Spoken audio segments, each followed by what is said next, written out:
Hi everybody, here we are back again. Obviously, we just could not stay away from the live demos a little earlier in the day, but you can watch this obviously anytime you want. We are making a strawberry rhubarb pie, which this is the season for strawberry rhubarb pie. Strawberries will be out hopefully pretty soon. You can go and pick your own at a bunch of farms locally.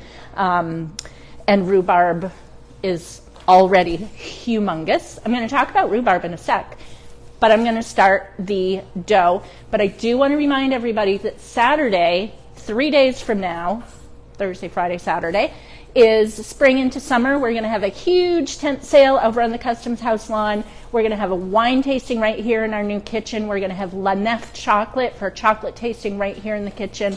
Tent sale is 9 to 2. Wine tasting and chocolate tasting are noon to 2. So please come see us for that and come downtown. It's just such a beautiful, fun day in Bath. Lots of sales all over town and lots of fun stuff happening. So come join us for that. So pie dough. Usually I do this by hand, and you may have seen, I think I've made this a couple times. There was a quiche and maybe some other pie. And I usually do it by hand, but I'm also going to show you how to do it today. I'm going to show you how to do it in the mixer. So I have 2.5 cups of flour. I think it's a teaspoon each of sugar and salt. I'm going to add that in. And I am going to mix this just a little bit to get it going, to get those ingredients all mixed in. And then I'm going to add my butter. This is cold butter that I've cubed. And I want to keep a pretty close eye on what's happening in here. But I have a few minutes before that's all going to come together. The one thing with doing pie dough in a food processor or in a mixer is you do want to keep a really good eye on it so it doesn't get overmixed. You don't want it to be a clump of flour and butter. You want it to be sort of like cornmeal or rolled oats kind of texture. And that is going to happen in just a sec. But a word about rhubarb. If you do not have a rhubarb plant, you should either plant one or make friends with somebody that has one. It's awesome. The most important thing about this plant here is that the leaves are poisonous. So do not eat the leaves. You want to cut it just a little below the leaves like that. And this is the part that you eat. That can just go right away. It's oxalic acid, I believe, and it's going to make you very, very sick. So this is actually a vegetable, but is not beets. It's not Swiss chard. You can't eat the greens. Have I said that enough? Do not eat the greens. But this is really delicious. It's very tart. Most people cook it, but you can eat it raw. But you want to put some sugar on it because it's very tart. So I'm going to just put a little sugar on that there. I have a little bite. It's very, very tangy. It's like a burst of flavor, but it's such a delicious flavor. And it goes really well with strawberries, which is why we're making a strawberry rhubarb pie, which is kind of the classic thing to do with rhubarb. You can do it on its own. You can do it with apples, with peaches, with raspberries. Another kind of very fresh and sweet, rich fruit is a good combination, which is why strawberries go so well with it.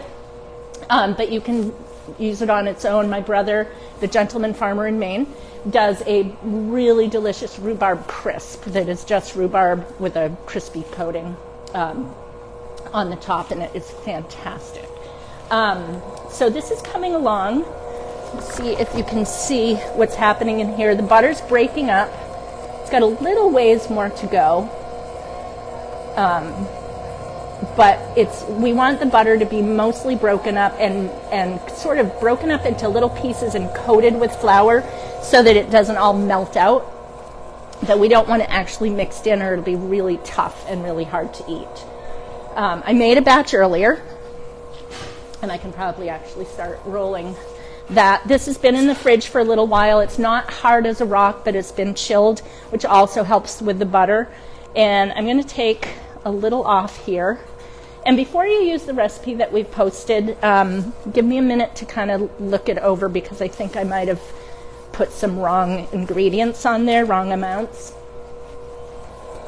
Just keeping an eye. So what I'm going to do is I'm forming a disc. And then I'm going to roll this out. This is a J.K. Adams French rolling pin. It's tapered, as you can see. This is not the best thing to do when you're doing like cookies or something like that because of the tapering. If you just roll it straight, it's going to be thicker on the sides and less in the middle. But when you're doing a pie dough, and I need a little flour, pardon me. I should have grabbed this before. Oh, okay. Try not to pull Heather off. I'm going to put a little flour down. So I'm going to roll. You always want to roll from the middle, and you want to turn about a quarter turn every time you roll, and that's going to keep your dough on the rounder side. It's not necessarily always going to come out perfectly round, and that is okay, but it is going into a round dish, so obviously we want it to be sort of round. So from the center out. And in this case, because it's not super wide, what's happening is I'm able to push the center of the dough out, which is going to help it to be round. And that is why we use the French rolling pin for pastries like this, because it really helps a lot. And when it starts sticking, just put a little flour, not too much. One of the reasons that I love using these rolling mats is that you don't need a whole lot of flour on them because they're silicone and they don't stick. They might stick a little bit, but they're not going to stick a whole lot. Oh, thank you.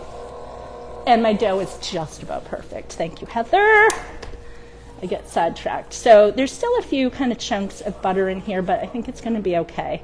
If I was doing this by hand, I would probably mix it a little bit more. In fact, I'm going to mix it just a couple minutes more while we finish rolling this.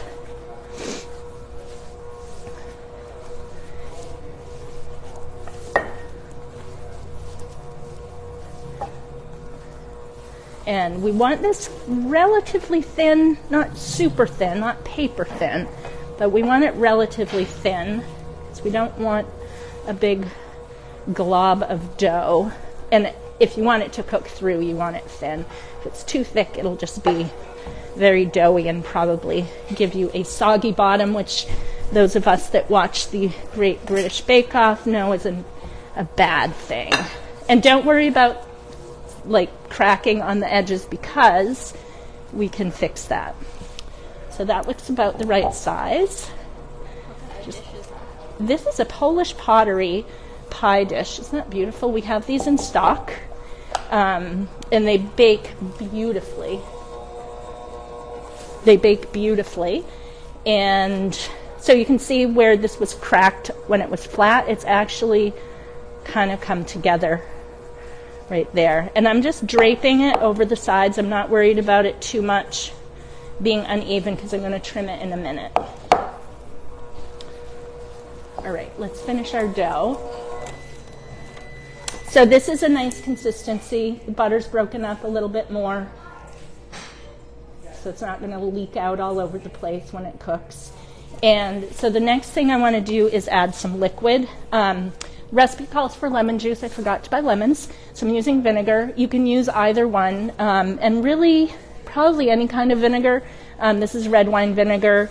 It's not going to color the dough or anything, so don't worry about that. But what the acid does is it helps it to be very flaky. And I'm adding my water a little bit at a time because I don't want to overdo the water.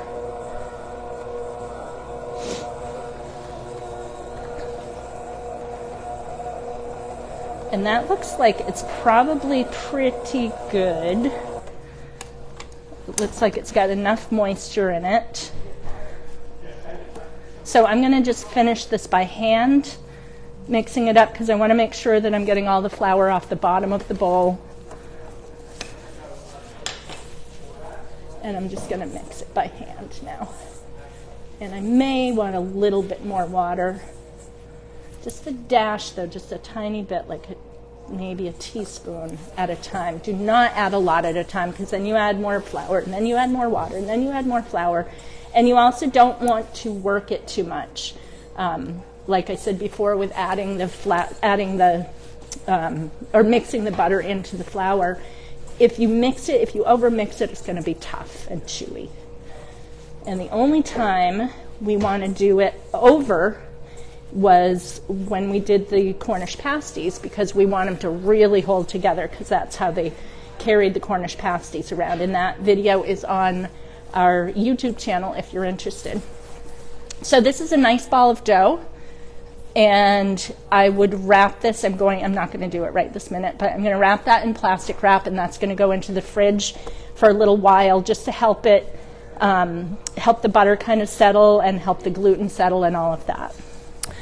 And now my hands are dirty. Okay. All right, so the filling. We've got 3 cups of rhubarb sliced up into pieces. I've got about 3 cups of strawberries sliced. I have 3/4 of a cup of sugar. You can use brown sugar, you can use white sugar, or as I'm doing a combo, it's a 1/4 cup of light brown sugar and a 1/2 cup of white sugar. I have cornstarch, and this is going to help make it thicken any juice that's in there. I have a little bit of salt. Salt doesn't always make things salty. Sometimes a little salt just helps bring out some of the flavor. Like in pudding, it helps bring out the chocolate flavor, the vanilla flavor. I've got lemon or orange zest, and I have a little bit of orange juice, fresh squeezed, because fresh squeezed is always best in my book. And we're just going to mix this up. Now you can do this before you start your dough. You can let it sit. There will be a little bit of liquid. If you let it sit for a long time, there's going to be a little liquid that's going to come out of it. And that you don't want to put into the pie itself, because it'll make it really soggy. So I like doing this right before I put it in, so that all that juice just cooks. It becomes really thick quickly because of the cornstarch in there. So here we have our mix. All raw rhubarb, raw strawberries. Nothing is pre-cooked. And there is our filling. So now we need to do the top. And for the top, you have options. You can do a full top, so you have a double crust pie, which is delicious. Or you can do a crumb topping, which is delightful as well. We're going to do a lattice top. So we're going to roll out our other little piece of dough here.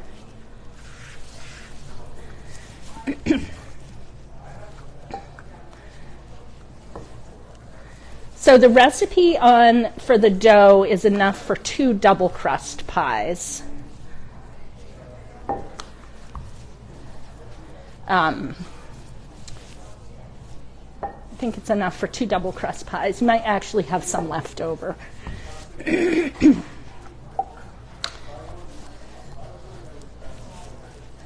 But we're going to do the lattice, so we don't need to cover the whole top of the pie. We just need to make kind of a basket weave. Okay, so I'm going to cut this into strips. And they don't have to be perfect. This may not be quite enough. I might need a little bit more of my dough.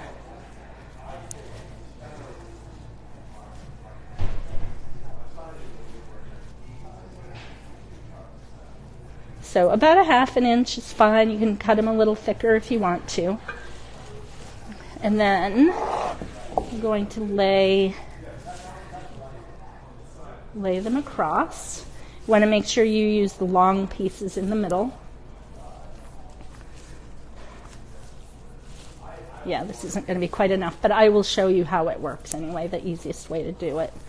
So we have all of our pieces across, and I'm going to just squeeze the tips to kind of tighten them there. And then every other one, I'm going to pull back, and I'm going to put another piece across here. And then those go back. And then the 2 that I didn't fold before come back, put another piece across. And so you're just going back and forth, and this is going to give you a really nice basket weave effect. Actually, maybe I do have enough. So there's another piece. Those go back. These come back, and we'll put this across at the end. So you can see every other piece is crossed. So we have a nice lattice work. And then I'm just going to turn, I don't know if you can see how I'm doing this. I'm just kind of rolling the edge up. It's going to be a little thicker in places. You can go around and trim it so it's all the same length.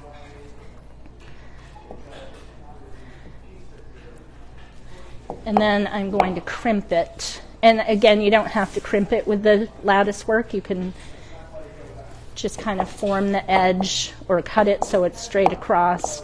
I like the crimping because a pie like this tends to have quite a bit of juice, and I don't want it to go over the top and into the oven. So then I'm just going to take my finger, or you can use your knuckle like that, and pinch, like the finger's easier.